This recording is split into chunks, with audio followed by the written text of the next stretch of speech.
السلام علیکم ورحمۃ اللہ۔ ترجمہ تفسیر القرآن الکریم، سبق نمبر 984، سورۃ الروم، آیت نمبر 11 تا 19، پارہ نمبر 21۔ اعوذ باللہ من الشیطان الرجیم۔ اللہ یبدأ الخلق ثم یعیدہ ثم الیہ ترجعون۔ ویوم تقوم الساعة یبلس المجرمون ولم یکن لهم من شرکائهم شفعاء وکانوا بشرکائهم کافرین۔ وَيَوْمَ تَقُومُ السَّاعَةُ يَوْمَئِذٍ يَتَفَرَّقُونَ فَأَمَّا الَّذِينَ آمَنُوا وَعَمِلُوا الصَّالِحَاتِ فَهُمْ فِي رَوْضَةٍ يُحْبَرُونَ وَأَمَّا الَّذِينَ كَفَرُوا وَكَذَّبُوا بِآيَاتِنَا وَلِقَاءِ الْآخِرَةِ فَأُولَئِكَ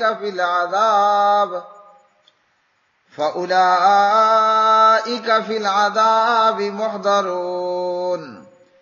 فَسُبْحَانَ اللَّهِ حِينَ تُمْسُونَ وَحِينَ تُصْبِحُونَ وَلَهُ الْحَمْدُ فِي السَّمَاوَاتِ وَالْأَرْضِ وَعَشِيًّا وَحِينَ تُظْهِرُونَ۔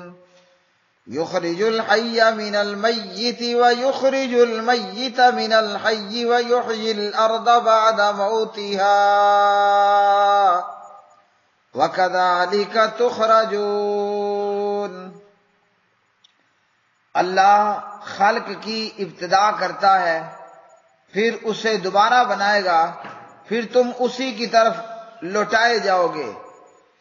اور جس دن قیامت قائم ہوگی مجرم نا امید ہو جائیں گے، اور ان کے لیے ان کے شریکوں میں سے کوئی سفارش کرنے والے نہیں ہوں گے، اور وہ اپنے شریکوں سے منکر ہو جائیں گے۔ اور جس دن قیامت قائم ہوگی اس دن وہ لوگ الگ الگ ہو جائیں گے۔ پھر جو لوگ ایمان لائے اور انہوں نے نیک اعمال کیے سو وہ عالی شان باغ میں خوش و خرم رکھے جائیں گے، اور رہ گئے وہ جنہوں نے کفر کیا اور ہماری آیات اور آخرت کی ملاقات کو جھٹلایا تو وہ عذاب میں حاضر رکھے جائیں گے۔ پس اللہ کی تسبیح کرو جب تم شام کرتے ہو اور جب صبح کرتے ہو، اور اسی کے لیے سب تعریف ہے آسمانوں اور زمین میں اور پچھلے پہر اور جب تم ظہر کے وقت میں داخل ہوتے ہو۔ وہ زندہ کو مردہ سے نکالتا ہے اور مردہ کو زندہ سے نکالتا ہے، اور زمین کو اس کے مردہ ہونے کے بعد زندہ کرتا ہے، اور اسی طرح تم نکالے جاؤ گے۔ اللہ یبدأ پہلی بار پیدا کرتا ہے الخلق مخلوق کو، ثم پھر یعیدہ وہی دوبارہ پیدا کرے گا اسے، ثم پھر الیہ اسی کی طرف ترجعون تم لوٹائے جاؤ گے۔ ویوم اور جس دن تقوم قائم ہوگی الساعۃ قیامت، یبلس مایوس ہو جائیں گے المجرمون مجرم، ولم یکن اور نہیں ہوں گے لہم ان کے لیے من شرکائہم ان کے شریکوں میں سے شفعاء کوئی سفارشی، وکانو اور وہ ہو جائیں گے بشرکائہم اپنے شریکوں کا یعنی معبودوں کا کافرین انکار کرنے والے۔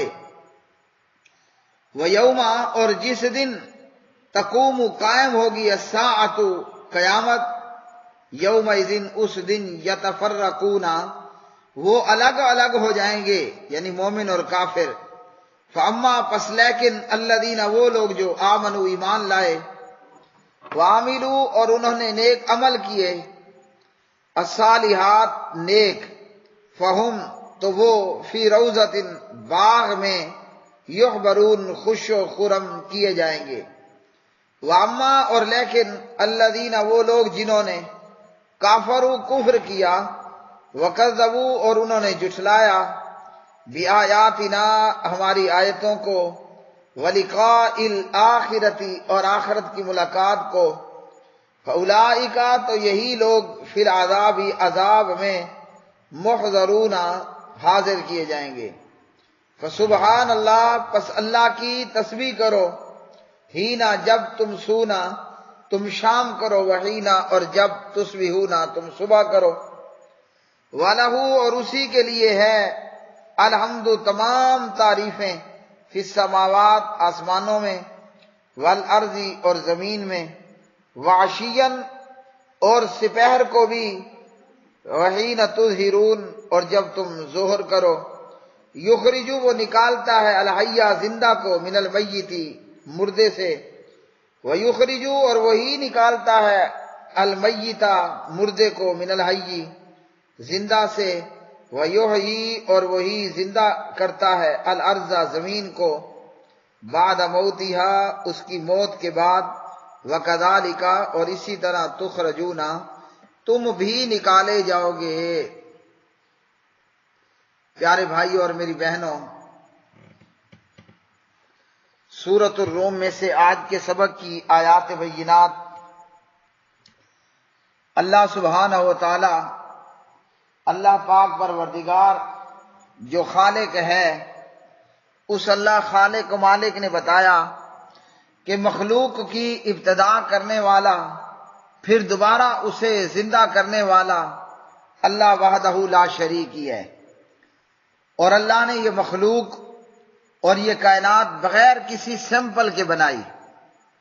ایسا ہے کہ پہلی مرتبہ کا پیدا کرنا، بنا لینا مشکل ہوتا ہے کہ آگے کوئی سیمپل اور مثال موجود نہیں ہوتی، اور دوسری مرتبہ کا بنانا آسان ہوتا ہے کیونکہ ایک سیمپل اور ایک مثال موجود ہے۔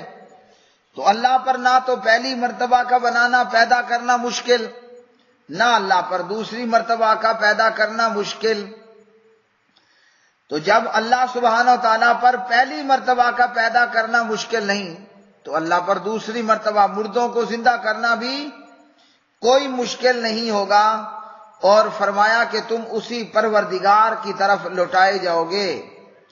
اللہ کی طرف لوٹنا اور لوٹایا جانا یہ ہے کہ ہر بندہ پروردگار کے سامنے اکیلے اکیلے ہی پیش ہوگا، اور اللہ تعالیٰ اس سے پوچھے گا، اور بندے کو اللہ کے سوالات کے جوابات دینا ہی دینا ہوں گے۔ خالق اور مخلوق کی پیدائش کرنے والا اور پیدا کرنے والا صرف ایک اللہ ہے۔ نہ آج تک کسی نے دعویٰ کیا اور نہ ہی کوئی یہ دعویٰ کر سکتا ہے کہ پیدا کرنے والا کوئی اور ہو، خالق کوئی اور ہو۔ مشرک بھی بتوں اور مردوں کو پوجتے، تو ان کا بھی یہی کہنا تھا کہ ہؤلاء شفعاؤنا عند اللہ، یہ تو پروردگار کے ہاں ہمارے سفارشی ہیں۔ تو پیدا کرنے والا کون ہے؟ ایک اللہ ہے۔ نہ کسی نے یہ دعویٰ کیا، نہ کوئی کسی کے حق میں یہ دعویٰ کر سکتا ہے، نہ کسی کو ایسا دعویٰ کرنے کی کوئی جرت ہے۔ تو پیدا کرنے والا اللہ ہی ہے۔ تو جس پروردگار نے بغیر کسی سیمپل اور مثال کے پیدا کر دیا، اور لگاتار نئی سے نئی مخلوق وہ پیدا کرتے چلے آ رہا ہے، اس رب کے لیے دوبارہ پیدا کرنا کوئی مشکل ہے؟ ہم یہ مانتے اور جانتے ہیں، قرآن کریم نے ہمیں یہ بتایا کہ دنیا کے ہر مشرک نے یہ بات مانی ہے کہ خالق اللہ ہے، خالق اللہ ہے اور ہر چیز کا خالق اللہ ہے۔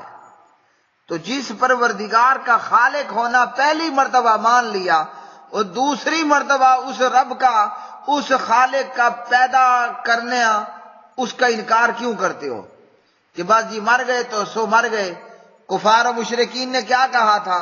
ہمارے باپ دادا اور ہم جب ہڈیاں ہو جائیں گی، ہڈیاں بکھر جائیں گی، تو کون ان بکھری ہوئی ہڈیوں کو دوبارہ زندہ کرے گا؟ تو جب پہلی مرتبہ کا پیدا کرنا اللہ کے لیے مان لیا تو دوسری مرتبہ کا پیدا کرنے سے انکار کس لیے؟ لیکن صرف ضد، ہٹ دھرمی اور آباء و اجداد کی محض تقلید، بس کہ باپ دادا کا جو عقیدہ تھا وہی ہمارا عقیدہ ہے، ہم نے بس اپنے باپ دادا کی تقلید ہی کرنی ہے، اندھا دھند آنکھیں بند کر کے باپ دادا کے پیچھے چلنا ہے۔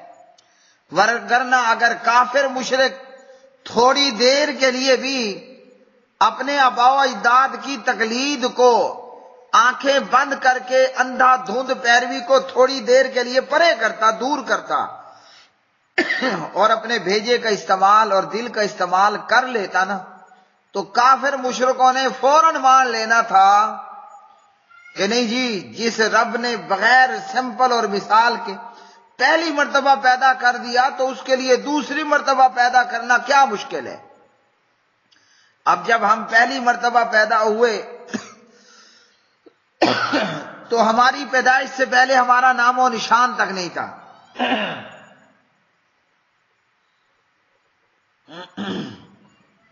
ہمارے پیدا ہونے سے پہلے ہمارا کوئی نام و نشان نہیں تھا۔ اب جب اللہ دوسری مرتبہ پیدا کرے گا تو ہمارا نام و نشان ہوگا۔ ہاں جی، بندہ مر جاتا ہے، مردے کی ہڈیاں بکھر جاتی ہیں، ہمارا گوشت ہے، چمڑی ہے، ہاں جی، اور وجود کے اندر دیگر جو چیزیں ہیں وہ انسانی آنکھوں سے غائب ہو جاتی ہیں، لیکن انسان کا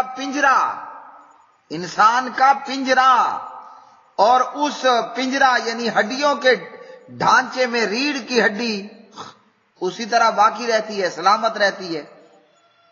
اور حدیث میں نبی پاک علیہ السلام نے مردے کی ہڈی توڑنے سے بھی منع فرمایا، او کما قال علیہ الصلوۃ والسلام۔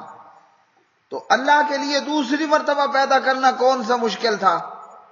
جب پہلی مرتبہ ہم پیدا ابھی نہیں ہوئے، ہمارا کائنات میں کہیں نام و نشان نہیں تھا، تو پروردگار نے کر دیا نا پیدا، تو اس رب کے لیے دوسری مرتبہ پیدا کرنا کیا مشکل ہو سکتا ہے؟ وہ اتنا بڑا خالق ہے، اتنا بڑا عظیم کاریگر ہے، سبحان اللہ۔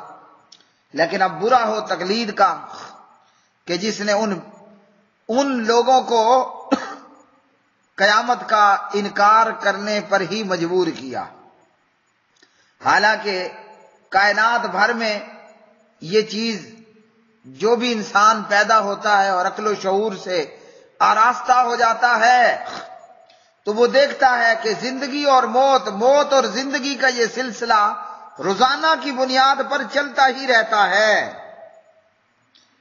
اور فرمایا اللہ سبحانہ و تعالیٰ نے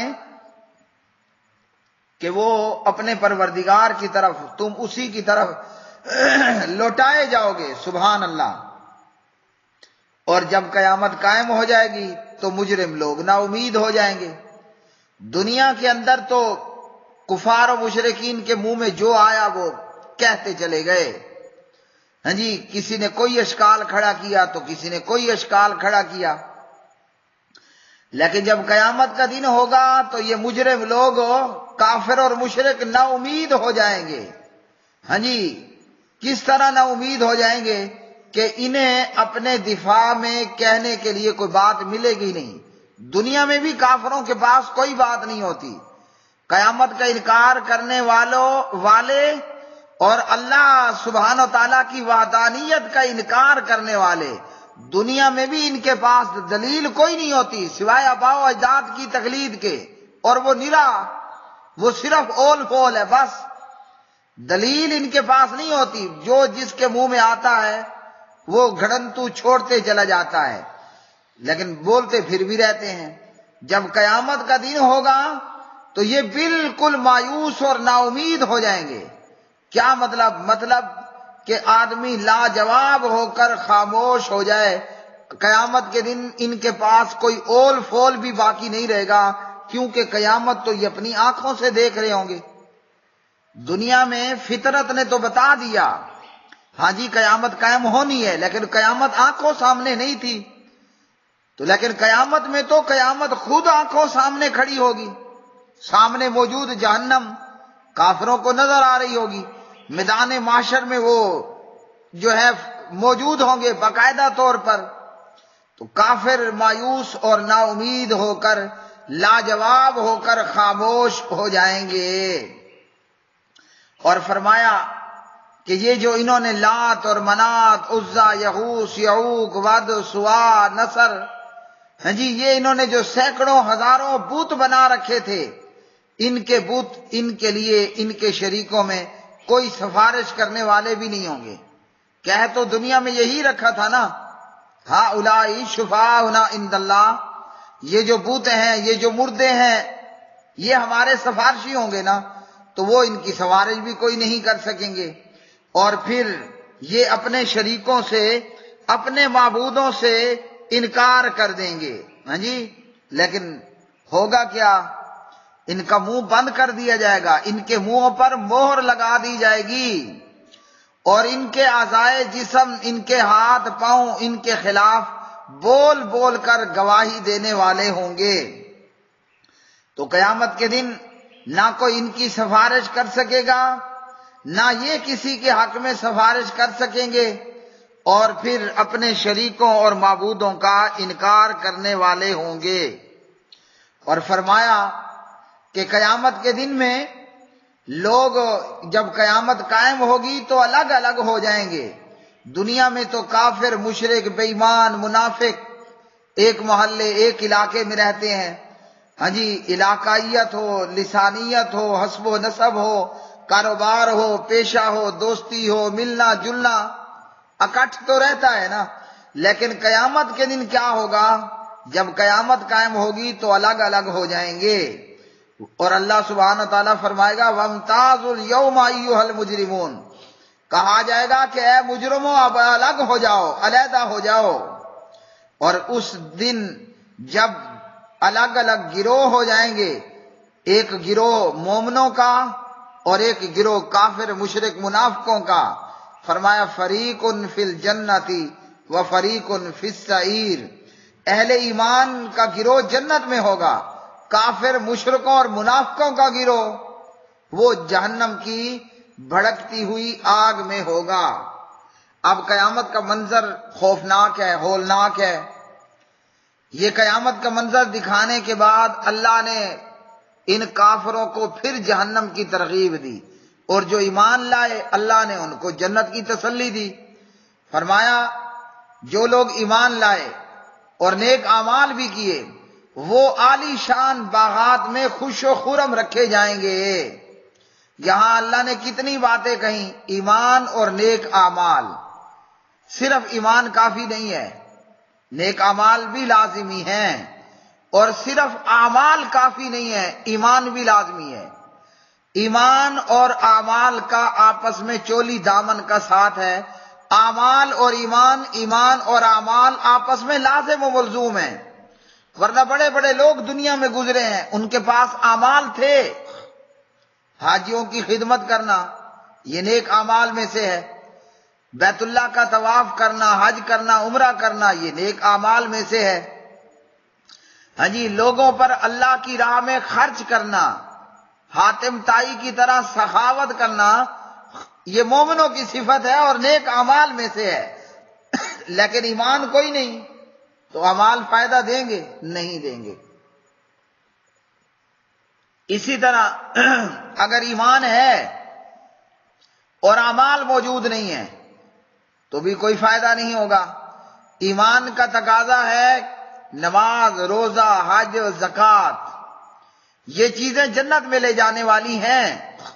خالی خولی ایمان ہے اور نماز اس کو مل گئی، پڑھتا کوئی نہیں ہے، رمضان اس نے پا لیا، روزہ رکھتا کوئی نہیں ہے، اور حج کے لیے صاحب استطاعت ہو گیا، کرتا کوئی نہیں ہے، زکوٰۃ کے لیے نصاب پورا ہو کر سال ہو گیا، زکوٰۃ دیتا کوئی نہیں ہے، بھلے وہ انکار کرے یا سستی کرے۔ جنت اس کو نہیں ملنے والی، جنت انہی لوگوں کو ملے گی جن کے پاس ایمان بھی ہو اور نیک اعمال بھی ہوں، وہ پھر اللہ کی جنتوں میں خوش رکھے جائیں گے، ہمیشہ ہمیشہ کے لیے ان خوش نصیب لوگوں کو خوشیاں عطا کر دی جائیں گی۔